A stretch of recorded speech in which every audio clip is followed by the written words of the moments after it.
Imagine waking up one morning and the life you've always dreamed of already feels real, not because you forced it, but because you've become the version of you that already lives it. Too simple. That's exactly why most people never believe it. Stay with me, because today I'm going to show you how quantum shifting really works, why simplicity is the anchor, not the obstacle, and how you can start shifting your reality from the inside out, starting right now. Have you ever felt stuck manifesting your dreams, despite reading books, watching videos, doing daily affirmations, journaling, visualizing, yet things stay mostly the same? The reason is something most people teaching manifestation don't emphasize enough. Quantum shifting isn't about doing more, it's about being more aligned.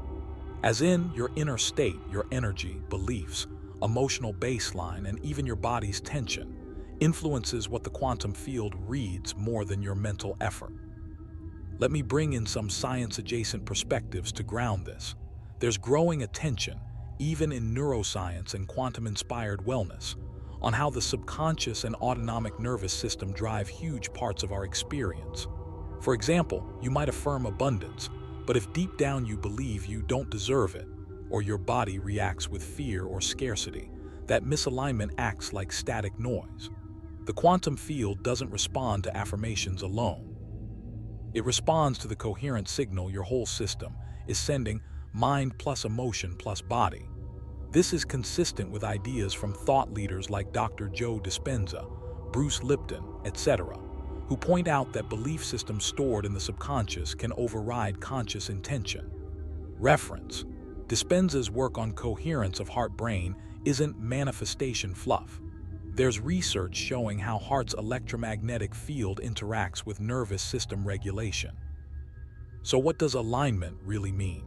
It means that your thoughts, feelings, and actions are not in conflict. If you think, "I want abundance," but feel anxiety about money every time you spend, or act from scarcity via tightness, then your system is sending mixed messages. The quantum doesn't care which message you say louder. It responds more to what is habitual, coherent, and emotionally real. Here's a gentle lifestyle tip. Begin practicing micro-alignment. For example, when you catch yourself worrying in the morning, pause, take a breath, anchor in a feeling of trust or "I have enough." Maybe spend a minute noticing what you do have rather than what's missing. These small moments, repeated, serve like tuning a radio to the right station. Over time, instead of efforting manifestation, what you embody becomes the station the field naturally aligns with. A question for you: what story are you telling yourself subconsciously more than you think? When do you act in ways that contradict what you say you want? Notice those moments, not to shame, but as clues, because shifting those internal stories is essential for the rest of this path.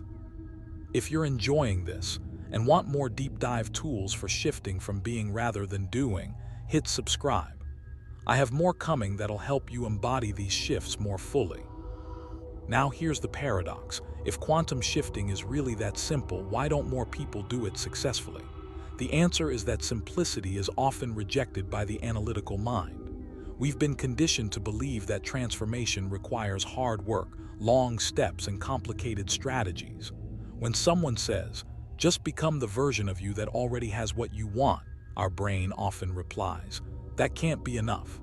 And right there, resistance is born. Think about it. How many times in your own life have you dismissed something easy because it seemed too good to be true? Whether it's a diet hack, a money tip, or a relationship insight, simplicity feels suspicious. We prefer complexity because it makes us feel like we're doing enough. But in the quantum world, overcomplicating is what keeps us stuck in the same frequency. This is where observer effect in quantum physics is often used as a metaphor. At the smallest scales, the act of observation influences outcomes. Translated into personal reality, the state from which you observe your life determines what keeps unfolding. If you observe your life through frustration, impatience, or disbelief, you reinforce that frequency. If you observe with relaxed acceptance, clarity, and a felt sense of all-readiness, your field stabilizes into that possibility. The science here is more metaphorical than literal, but psychology backs it up too. Numerous studies show that when people hold a consistent self-image, Their brain selectively filters reality to match it. So what's the practical takeaway? Instead of efforting to manifest, practice embodying. For example, if your desired reality is to be more confident in social settings, don't just visualize it. Start by noticing how your body holds tension around others. Relax your shoulders, slow your breath, smile softly, not to fake confidence, but to tell your nervous system, it's safe to be here. Those micro shifts send a powerful signal that aligns your state with confidence. And the more consistently you embody it, the more your external reality shifts to reflect it. Here's another lifestyle tip: reduce the mental clutter. A cluttered mind breeds doubt and contradiction. Something as simple as taking a daily 5-minute walk without your phone can reset your nervous system and quiet the overthinking patterns. Many people overlook this, but that mental space is where your observer shifts from chaos to coherence. Let me ask you, where in your life do you complicate things unnecessarily? Where do you add steps, rules, or self-judgment that might actually be blocking the simplicity of shifting? Share your thoughts in the comments, because noticing these patterns is the first step to dissolving them. And if this is resonating, make sure you've subscribed, because in the next part, I'll show you practical tools for reprogramming the subconscious observer, so you're no longer fighting yourself, but instead flowing with the quantum shift. Now let's talk about the real game changer: reprogramming the subconscious observer. Because here's the truth: most of your life isn't shaped by conscious thought. Neuroscience suggests that up to 95% of our behaviors and responses are automated, guided by subconscious programming built from childhood experiences, cultural conditioning, and repeated emotional states. That means you can consciously want one thing but unconsciously live out something entirely different. For example, if you want love but carry an old belief like, "I'm not worthy of being chosen," that subconscious script will quietly override your conscious intention. This is why quantum shifting feels hard. The subconscious is broadcasting a frequency stronger than your surface-level affirmations. So how do we shift this observer? One of the most effective practices is combining visualization with emotional rehearsal. Research in neuroplasticity shows that the brain doesn't distinguish strongly between vividly imagined experiences and real ones. Athletes, for instance, improve performance by mentally rehearsing their sport. You can use this same principle to install a new self-image. The key, though, is to feel it, not just see it. If you want abundance, visualize yourself in a scenario of ease and security, then let your body actually soften as if you're living it. That embodied signal starts to overwrite the old subconscious program. Another powerful but overlooked tool is self-talk awareness. Start listening to the phrases you repeat daily. "I'm always broke," "I can't catch a break," "I'm not confident." These are affirmations too, but in reverse. Once you catch them, pause and gently replace them with more aligned phrases like, "I'm learning to trust money," or "I'm becoming more confident each day."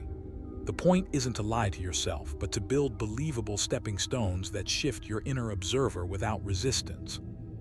Here's a lifestyle tip that helps anchor this.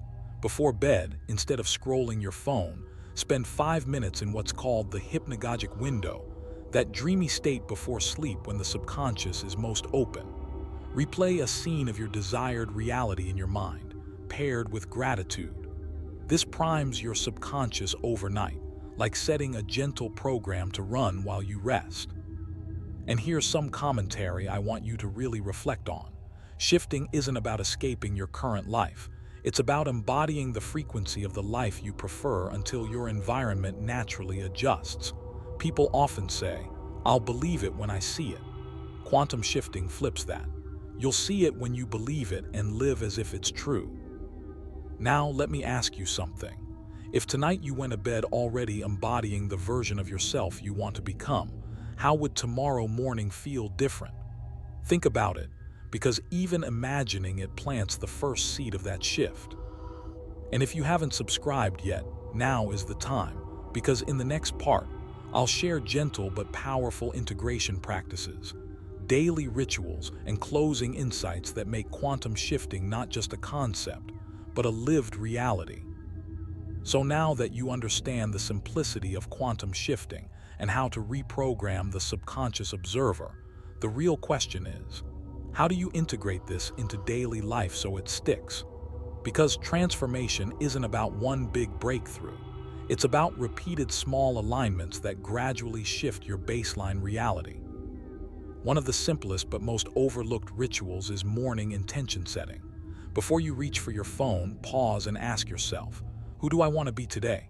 Not what do I need to get done, but who do I choose to embody? If your desired reality is abundance, embody gratitude for what you already have.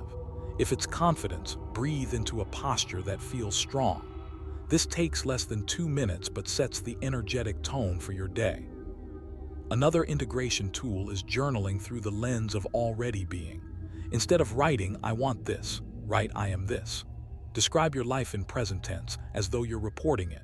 For example, I'm so grateful I feel calm in meetings now. People respond to me with respect. Writing this way not only retrains your subconscious, it also trains your nervous system to accept this as a lived reality. And here's a gentle lifestyle tip. Simplify your environment. Your outer world influences your inner world more than you realize. When your physical space is cluttered, it can reinforce feelings of chaos. Start small, maybe clear one drawer or tidy one shelf, and notice how that lightness ripples into your inner state. Minimalist psychology shows that reducing clutter improves focus, mood, and even sleep. A clearer environment becomes an ally in holding the frequency of your desired self. Now, commentary I want you to sit with. Shifting isn't about becoming someone else. It's about releasing the noise that keeps you from being the most aligned version of you. You don't need to fix yourself. You're not broken. You're simply remembering, moment by moment, how to return to coherence. Here's a final question for reflection. If everything you desire was already coded inside you, and the only task was to gently allow it to surface, how would you treat yourself differently starting today? And if this journey resonates with you, I'd love for you to subscribe to the channel. Not just because it supports me, but because it keeps you connected to a community of people who are actively shifting their lives in real time. Drop a comment about which practice you'll start today. Share this with someone who needs it, and keep coming back for more tools to live in alignment with the reality you deserve. Remember, quantum shifting is simple, and that's why it works. Don't overcomplicate it. Just start embodying it.